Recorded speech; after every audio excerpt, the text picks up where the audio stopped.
സരിതയുടെ അമ്മയും ചേച്ചിയല്ലേ? ആ, കുഞ്ഞിനെ മനസ്സിലായില്ലല്ലോ. ഞാൻ സരിതയുടെ ക്ലാസ്മേറ്റ്. ഓ, കുഞ്ഞും വക്കീലിനാണോ പഠിക്കുന്നത്? അതെ. ആ, അവളിതുവരെ വന്നില്ല. ഇത് സരിത വരുമ്പോ കൊടുത്തേക്കണേ. എന്താ ഇത്? സരിതയുടെ ഒരു ഫ്രണ്ട് ഇവിടെ ഏൽപ്പിക്കാൻ പറഞ്ഞതാ. ഞാൻ പറ്റേ? ആ, ഞാൻ കാപ്പി ഇട്ടുകൊണ്ട് വരാം മോളെ.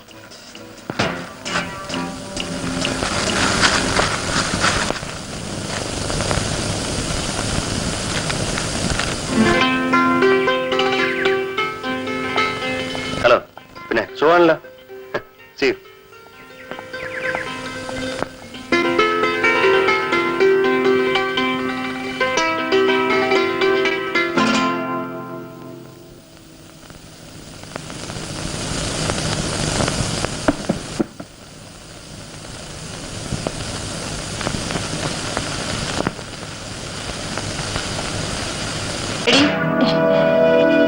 ഈ സാരി എങ്ങനെയാ കീറിയത്?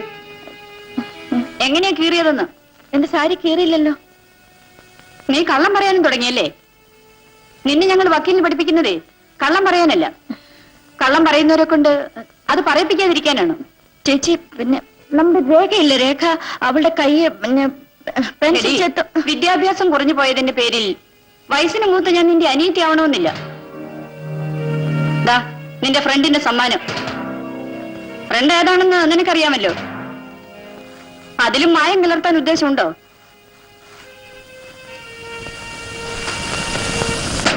പഴയ സാരി കീറിയതിൽ വിഷമിക്കണ്ട. അതിനേക്കാൾ മനോഹരമായ മറ്റൊന്ന്, സ്വന്തം ജി.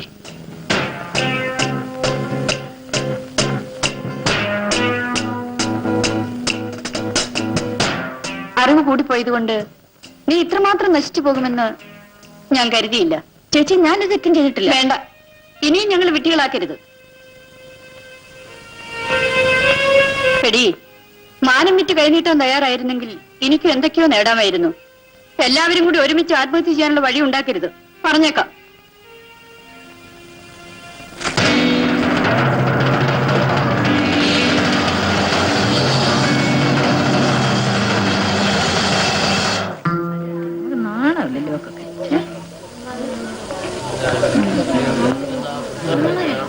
സരിതമോളെ, ഞാൻ തന്ന സാരി എങ്ങനെയുണ്ട്? ഇഷ്ടപ്പെട്ടോ?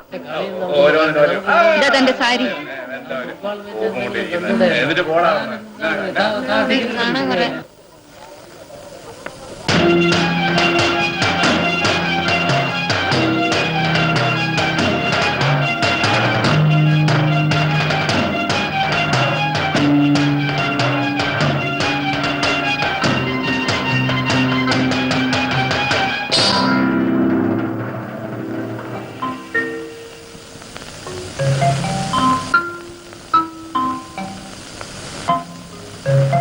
എന്നാലും സരിത ഇങ്ങനെ ചെയ്യുമെന്ന് വിചാരിച്ചിരുന്നില്ല.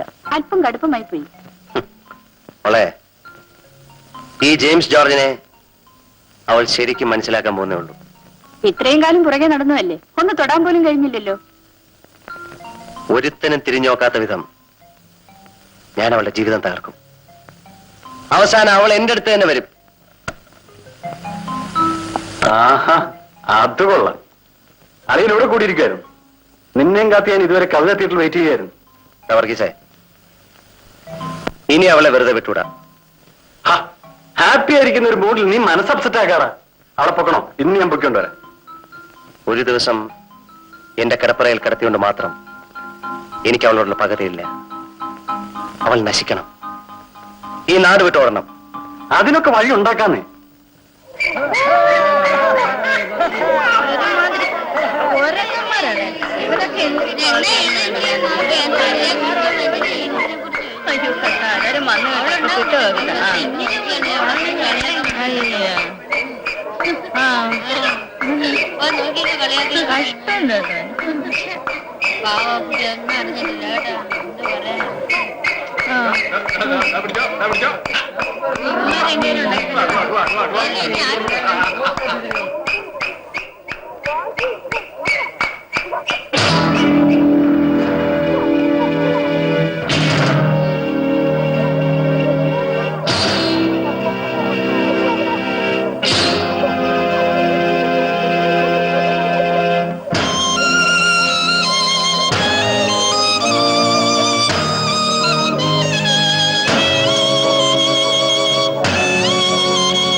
അടുത്ത ജന്മത്തിലെങ്കിലും എന്നെ ഒരു കരുതിയായിട്ട് ജനിപ്പിക്കണമേ.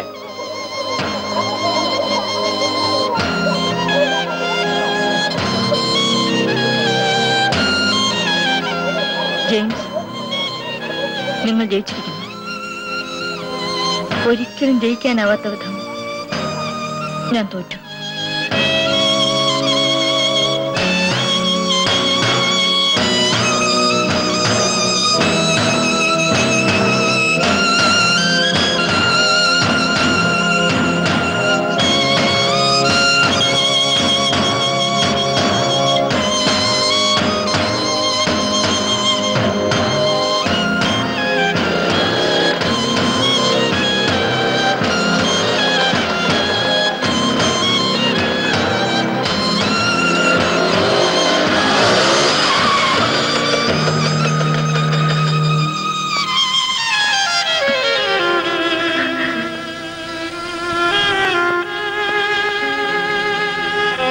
ഇന്നത്തോടെ എന്റെ പഠിത്തം അവസാനിച്ചു. തൃപ്തിയായില്ലേ? ഇനി എന്നെ എന്റെ കുടുംബത്തെയും കൊല്ല്. എന്നിട്ട് ആ ശവങ്ങൾക്ക് മുകളിൽ കയറി നിന്ന് നിങ്ങളുടെ ആഗ്രഹം നിറവേറ്റ്.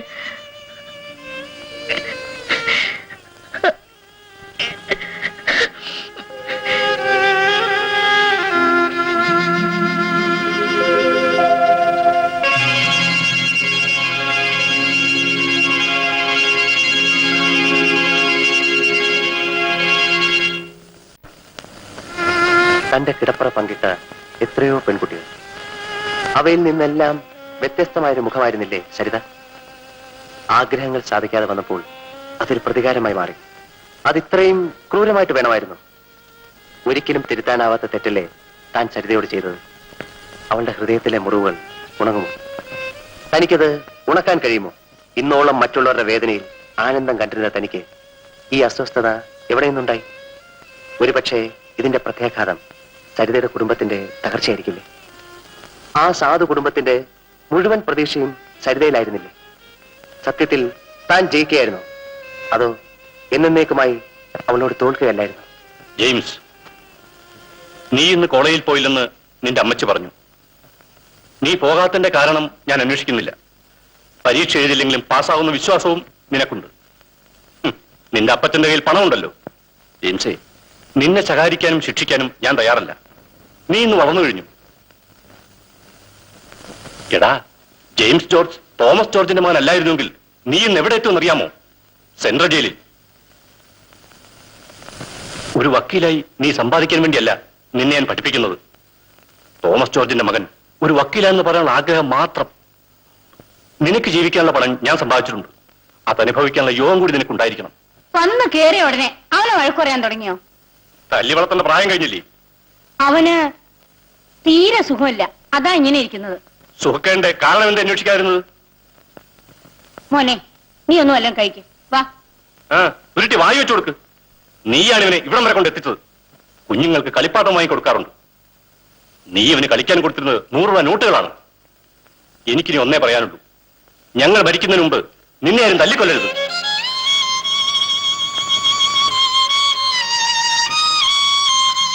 മോനെ, നിനക്കെന്തു പറ്റി?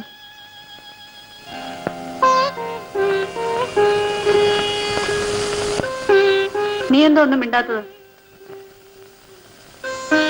എടി പെണ്ണെ, കാര്യം പറയാൻ. ഞാൻ ഇനി കോളേജിൽ പോകുന്നില്ല. അതെന്തുകൊണ്ടാന്നാ ചോദിച്ചത്. എനിക്കിനി പഠിക്കണ്ട. ചേച്ചിയേക്കാൾ വലിയ അനിയത്തിയായല്ലോ, ഇനി ഉപദേശിക്കാൻ കഴിയൂ? സരിതേ, ഞാൻ എന്തായി കേൾക്കുന്നത്? സത്യമാണോ? എടി, സത്യമാണോന്ന്? എന്താന്നേ? എന്താടി ഒന്നും മിണ്ടാത്തത്? നിന്നെ നാ ഇറങ്ങിപ്പോയോ? അമ്മ കാര്യം പറ. ഇവളെ ഇന്ന് ഞാൻ കൊല്ലും. അമ്മേ, അമ്മേ, മാറി. എടി, കണ്ട ക്രിസ്ത്യാനി പിള്ളേരെ അവിടെ വെട്ടി നടക്കാനാണ് ഞങ്ങൾ കഷ്ടപ്പെടുന്നത്. പോടി, പോയി ചാടി. ഇങ്ങനെ ഒരെണ്ണം ജീവനോടെ ഇരിക്കുന്നതിനേക്കാളും നല്ലതാണ്.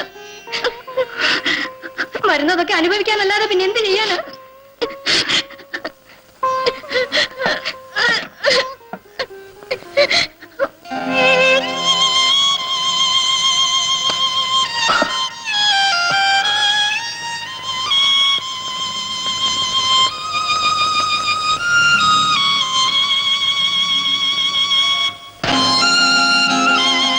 ഇന്നത്തോടെ എന്റെ പഠിത്തം അവസാനിച്ചു. തൃപ്തിയായില്ലേ? ഇനി എന്നെ എന്റെ കുടുംബത്തെയും കൊല്ല്. എന്നിട്ട് ആ ശവങ്ങൾക്ക് മുകളിൽ കയറി നിന്ന് നിങ്ങളുടെ ആഗ്രഹം നിറവേറ്റ്. മോനെ മോനെ അതാ, ഏം, മോനെ കഥ തുറക്കടാ. കഥ തുറക്ക് മോനെ. അമ്മച്ചിയാണ് കഥ തുറക്ക് മോനെ. മോനെ ഏം, ഏം, അമ്മച്ചിയാണ് വിളിക്കുന്നത്. ഇതാ കഥ തുറക്കാൻ. മോനെ തുറക്ക് മോനെ. തുറക്ക് മോനെ. ഏം, മോനെ മോനെ മോനെ കഥ തുറക്ക് മോനെ. മോനെ, കഥ തുറക്ക് മോനെ. ഏം, മോനെ തുറക്ക് മോനെ.